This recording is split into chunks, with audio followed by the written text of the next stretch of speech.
Hello and welcome to Fine is a Four-Letter Word. My guest today is Amanda Catarzi. Welcome to the show, Amanda. Thank you for having me. I'm happy to be here. Yeah, well, let's not waste any time jumping right into the first question, which is, what were the beliefs and values that you were raised with that shaped you into the person that you became? Well, they weren't the best. They were ultra conservative, very dogmatic kind of ideas because I was raised in a cult, which was an ultra conservative Christian cult. So if you are familiar with Amish community or Mennonite community, not saying they're Amish at all or they're cult at all, but those kind of ideologies taken to a new extreme and thrown in a little bit of child bride and military stuff in there, and then you've got ATI. Yeah. Wow. All right. So basically, that's where I started. I was groomed to be a wife, a baby maker, ultra submissive, quote unquote godly woman. That is hilarious to me because, and I'm super excited for my listeners to get to know who you are because you are like the exact opposite of that. My mother would be clutching her pearls right now. Right. Yeah. So how long did you live in that world? I was basically born and raised in it. So my parents were looking for homeschooling curriculum. This is back when homeschooling was not popular and there were no resources for homeschooling. So this cult offered that. They had a homeschooling curriculum to teach your child how to be a godly, good person, which was really appealing to them because their upbringings were really not great, really dysfunctional. And so they wanted something different for us, and that's what appealed to them the most. So they were trying to do their best. And so all through high school, I was raised in this culture and groomed in this culture to be this submissive, meek woman with a bright countenance and no rebellious spirit in my eyes, which obviously did not stick. So, no, it did not. Okay, so and you're saying we is who else? Oh, how many my brother siblings and do you have? I have an older brother, and he's fantastic. And that's it. And so we Okay. were partly shunned because right. we only had 2 kids in our family. So in this cult, it's super normal to produce as many babies as possible. So families were normally 7 children or more. So the Duggar family from TLC, the 19 and counting family, they're part of ATI. So you try to have as many kids as possible. And if you don't have many children, then your quiver is empty, which is a biblical term for not having a lot of kids. And you're basically shunned. So we're kind of shunned. All right. And then did you, after you graduate from high school? Sure, like, technically. In that, did you, or did you? I got my All right. GED, so. All right. Okay, so you never actually went to a public school. All right. And then where did you go from there? Did you decide, like, I'm not living this life, I'm going to leave? No, it wasn't that crazy. Or did your family leave as a Yeah, whole? we left as a whole. There were a couple instances where we just did not fit in, and I was not the submissive type, even back then. So I caused a lot of trouble. I was sent to Indianapolis Training Center at one point to kind of be taught the way of a good woman. That didn't work. So they were kind of done with us.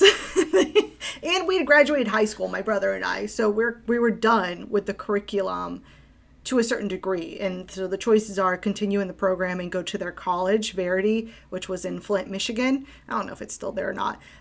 Or to leave. And so we just ended up going to a community college, which was my first public school experience and blew my mind. So then we just kind of slowly integrated back into society, but the belief systems and everything that is instilled as you as a child were already laid basically at that point, which set me up for failure in the future. Tell me more about that. But before you go there, what was the thing that was most surprising to you, like out in the rest of the world?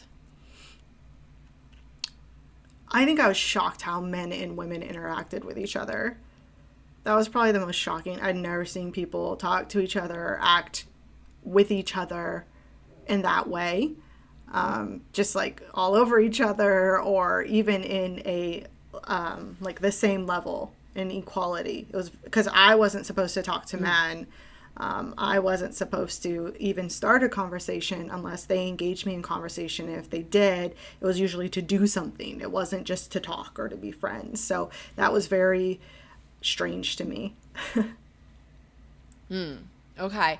And then how long, like, tell me the process of how you kind of integrated into public life. Yeah, it was just a slow process. I was always drawn towards music, and back in the day, you could go to Walmart and you could scan a CD at a listening station and listen to a section of the song.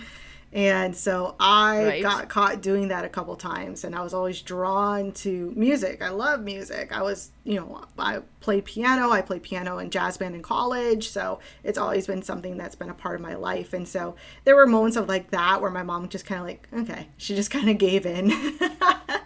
and then we slowly, we got our first pair of pants and make sure they weren't too tight. They were baggy. They were bell bottom. And there were still a lot of really hardcore conservative ways of living that we were still abiding by, like nothing on your shirt because you don't want to cause a man to stumble by looking at your chest because he has to read the words on your shirt because it's totally my fault if a man can't control himself, right?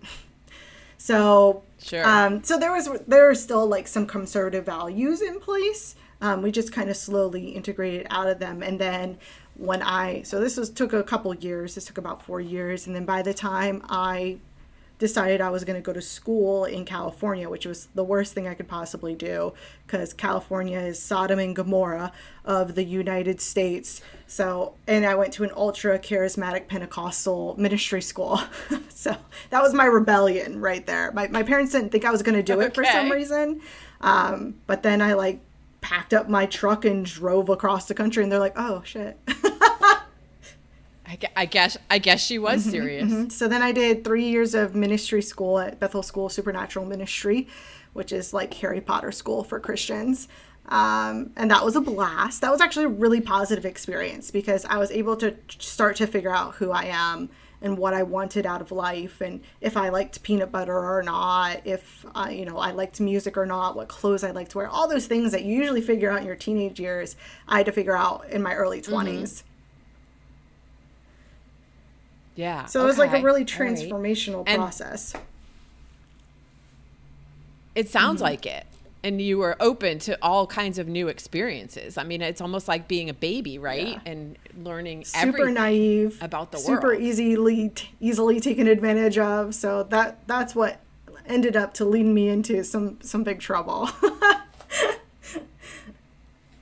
The part where we get to hear about how you thought everything was fine and it wasn't fine. Yeah, that part.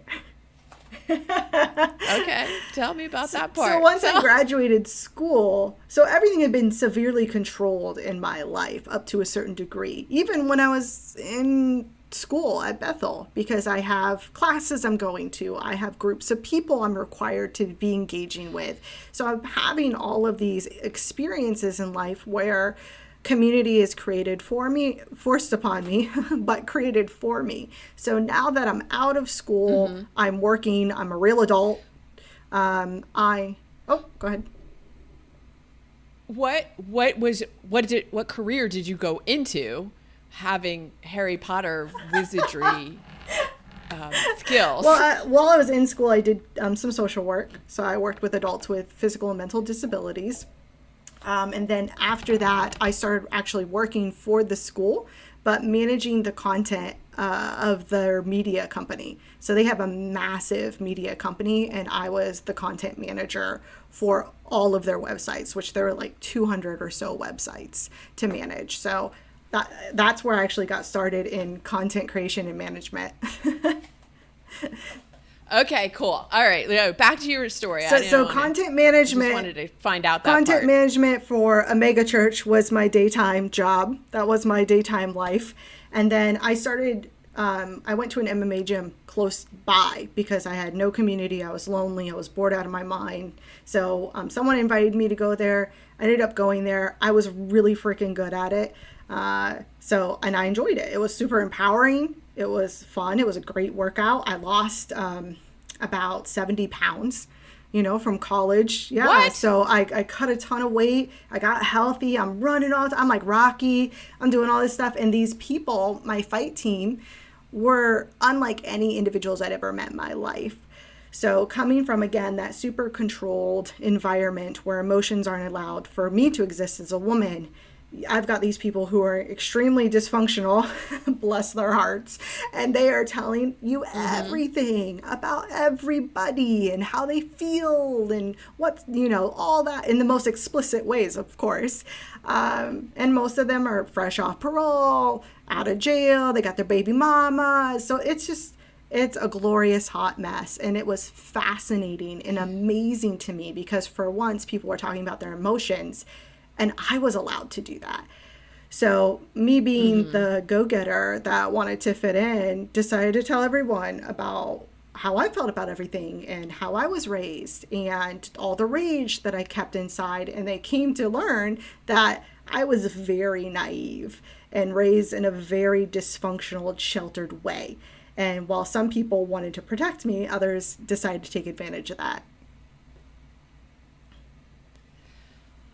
Okay. And so how long were you in that world? And a couple years. Okay. All right. Just thinking about what I want to ask you next. Because, no. It's all good. Where do you want to go with this? Well, that's when it all went downhill real fast. It all went downhill real fast. Okay. So at this point, you thought everything in your life was fine. But is this where you started seeing maybe it's not so fine? I'd seen cracks of it before, like walking into a grocery store by myself for the first time and going to buy food. I did not know what to buy because I didn't know what I liked because I was never given that opportunity to discover, do I actually like peanut butter or not? I was just given peanut butter and you eat it and you say thank you. So that was, I know it sounds small, but when you're a 20-something-year-old woman and you don't even know what you like to eat and you don't even know how to buy groceries, that's very scary. And that's makes you feel so vulnerable. So when I'm now around people that are expressing their vulnerabilities, I feel seen and heard for the first time in a long time. And again, that was manipulated to work against me. And that's where my trafficker met me, was at this gym. Okay, so that's where you met him at the gym. Was he part of this fight club team? Was someone that would come in. So normally when you're an MMA fighter, which I was heading towards that career route, basically, is you have a conditioning coach, you have a ground coach, you have a boxing coach, and you have someone doing all your nutrition. So you have these 4 people basically inside your life, inside and out. They know everything. So he was my boxing coach. Gotcha. Okay.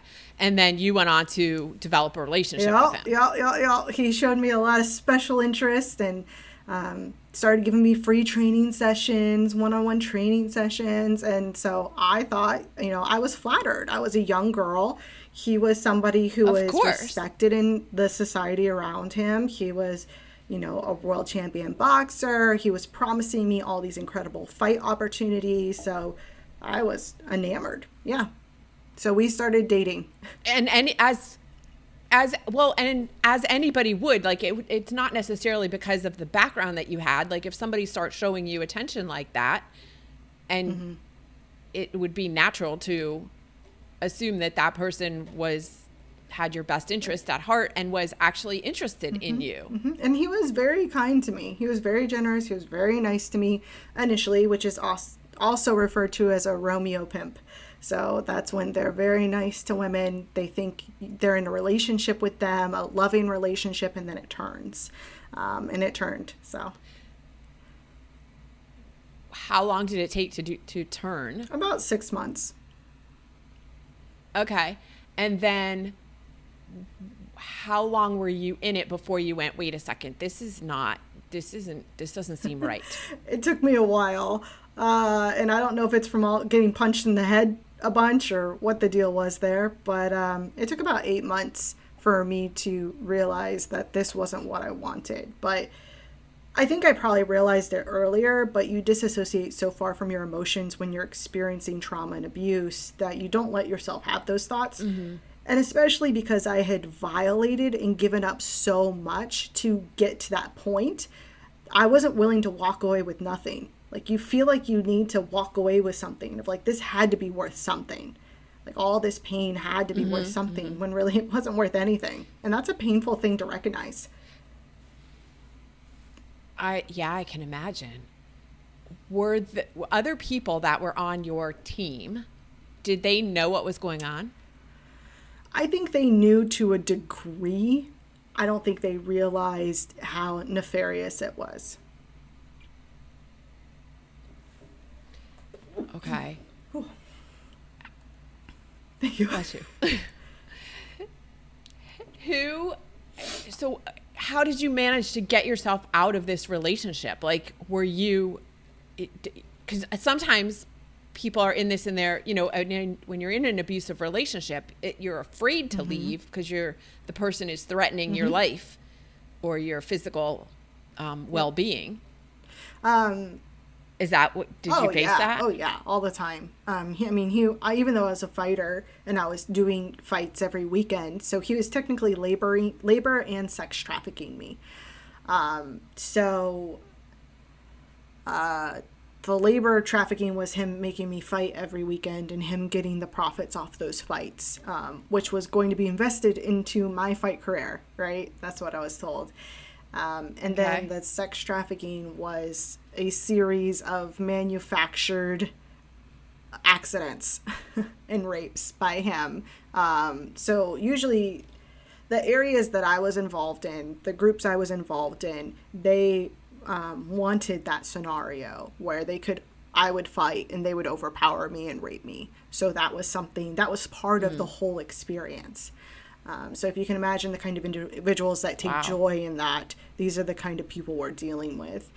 So to get away was a little complicated, but it was super easy at the same time. I don't know. The toxic hold they have over you mentally is the most difficult spot to get away from. So I'd actually gone to see somebody, and I was supposed to train with him and fight with him and then do stuff with him.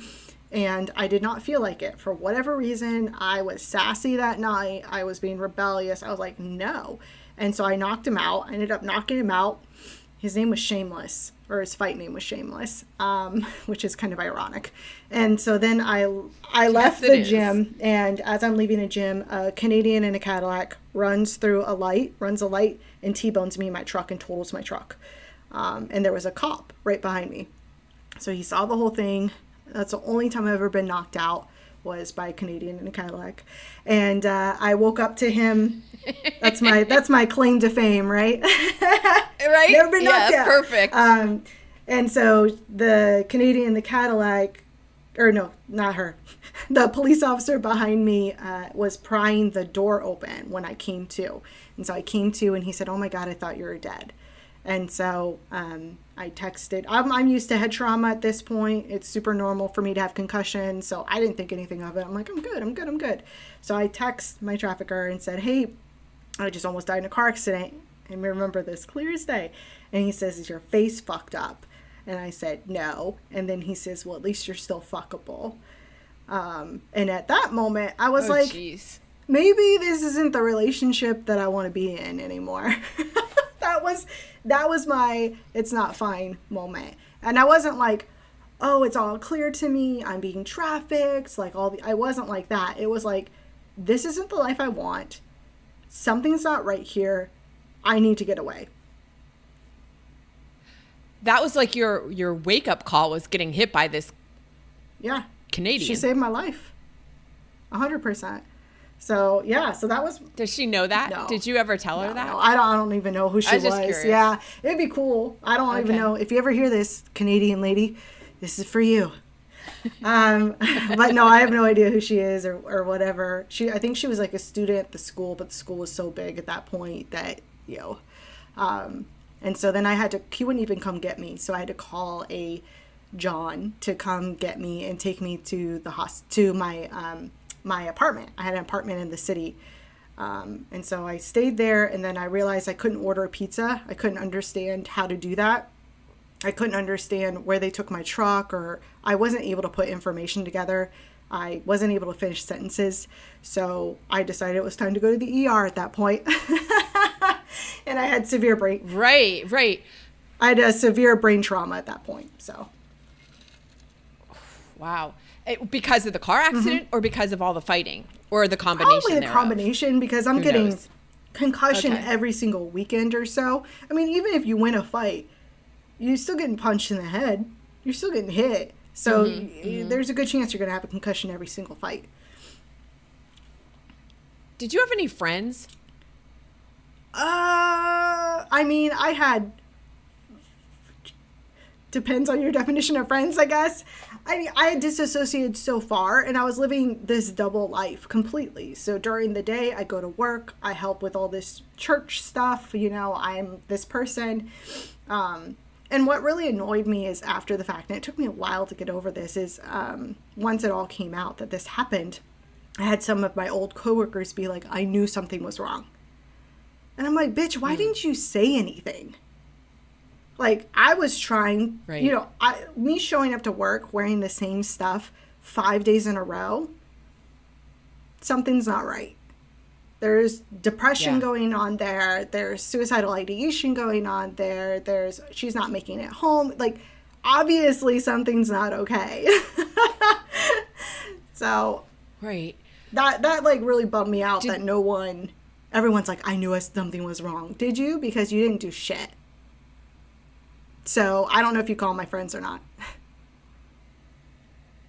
I would say no. They were coworkers.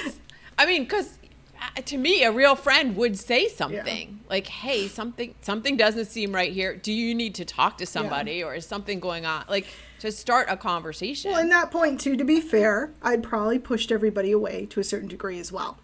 So I want to give a lot of people the benefit of the doubt as well, is like, I didn't do myself any favors in that moment either. Hurt people, right? So I did my fair share of it. Right. Were you still in touch with your family at this point? Very limited. So that's one thing that always happens with abuse victims, is they become isolated from their family groups, from friends. So the only people I was really talking to on a consistent basis were my fight team, and then maybe once a week, a short call with my parents. But we'd kind of had a rocky relationship. Anyways, they didn't want me out there. They wanted me back in Florida. So that was always a tough moment. But my grandma would always send me stuff in the mail, like presents and letters. And my mom would send me stuff every once in a while as well. Okay. So you're in the hospital. You have severe brain trauma. And where does this story go? Well, it goes on a little bit of a roller coaster, but it ends well. So,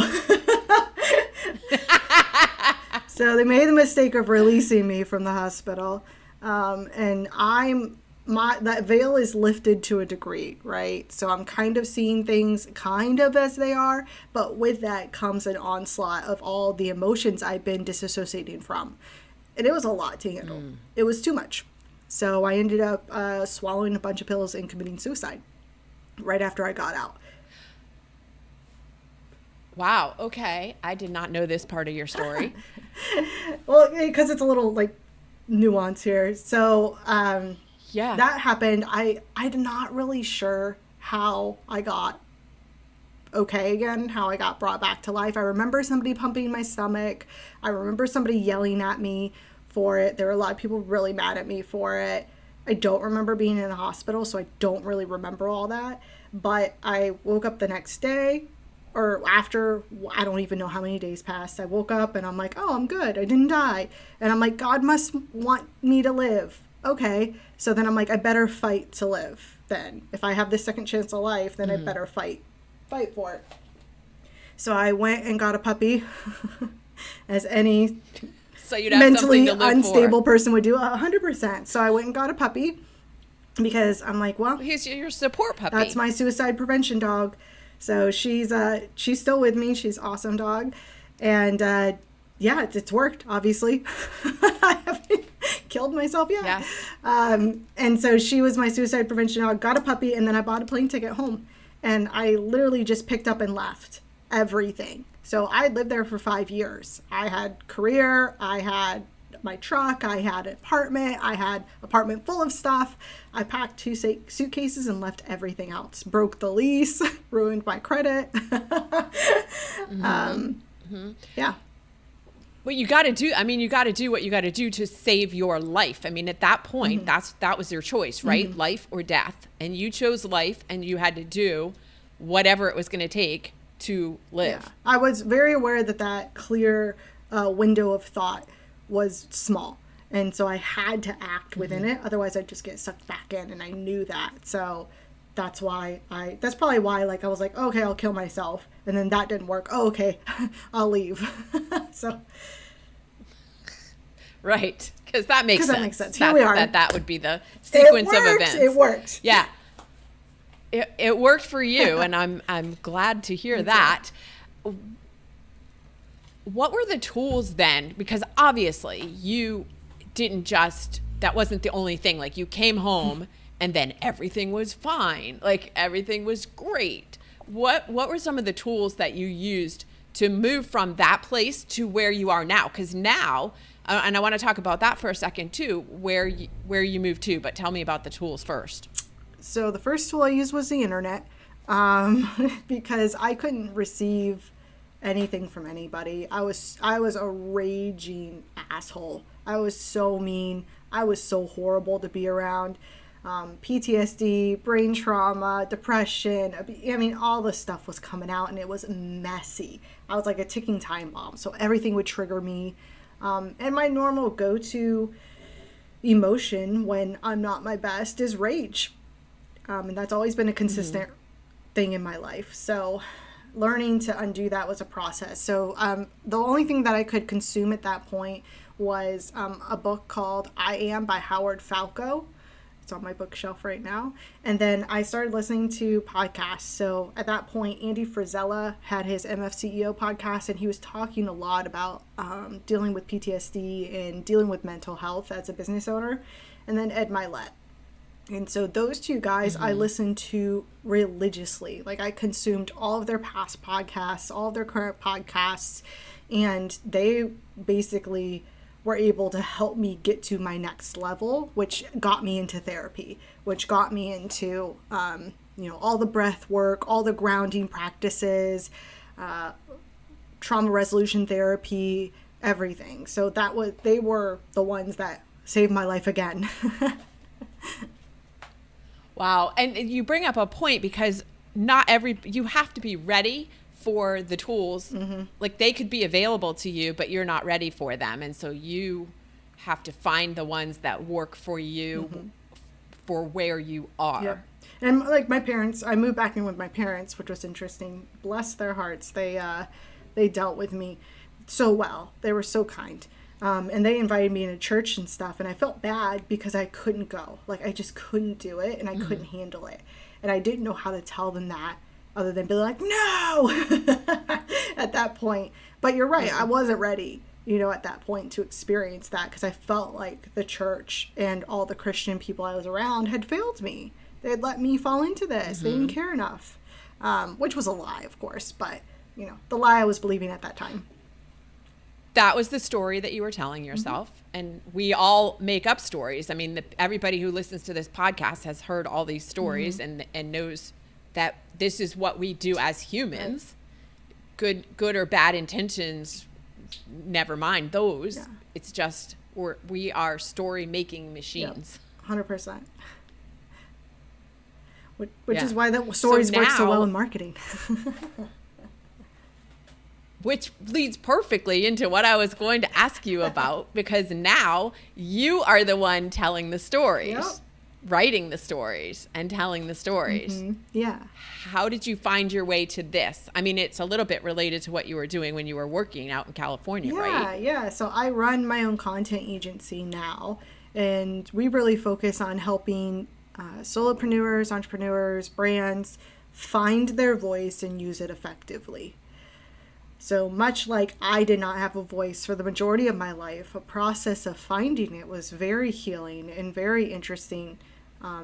That also being said, the entire time I journaled from the time I was like 6 years old until now. So I have all those journals on my bookshelf right now. And so I became a pretty good writer, if I do say so myself, because it was the only way I was allowed to express myself. So I became a very astute observer and storyteller and point maker. So when I started the content agency, everybody was like, oh yeah, you're a great writer. We know you're a great writer. So it wasn't a huge leap of any kind. But it fits perfectly. And then I also did about 8 years of social work in between that. So I have all of the psychology behind that, how to communicate with people, how to motivate them to do things with words, and how to support others, like what they want to hear, what drives them, their needs, etc.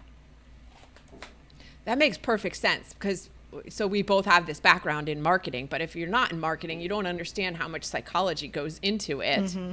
And it's not, because that is part of crafting messages, effective messages. 100%. That's what makes so fascinating. Good marketing from bad marketing, right? Is the psychology behind it. So good marketing, you don't even know you're being sold to. And I love it. I love the game. I love the strategy. I love it all. It gets me pumped up. Yeah. Speaking of getting pumped up, actually, before I ask you that question, I have one other question for you. And that is, how did you choose your ideal market? And I don't usually get into this, but I'm so fascinated because you are very specific with who you work with. I am. And is it because Ed and Andy helped you get to the point where you are now to find your success, and that's why you target people who follow them? Like, not when I say target, like those are your ideal clients. Yeah.